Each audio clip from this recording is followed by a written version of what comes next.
In this example, we're going to deposit a pallet to a rack on our right. We stop with the centre of our wheels lined up with the centre of the bay, foot on brake and all the steering, checking around as we go. Once here, handbrake out of gear and raise the hydraulics and cure the tilt so we go in nice and level. Checking all around, into the bay, nice and steady, before handbrake out of gear and gently lowering. Checking around and reversing in a straight line back to the wall.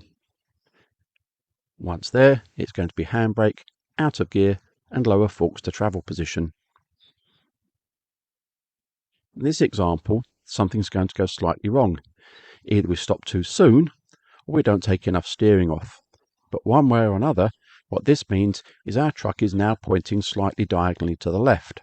And if we move forwards like this, then bad things are going to happen. The other possibility, of course, is we go a little too far or we steer too much and take that steering off too late.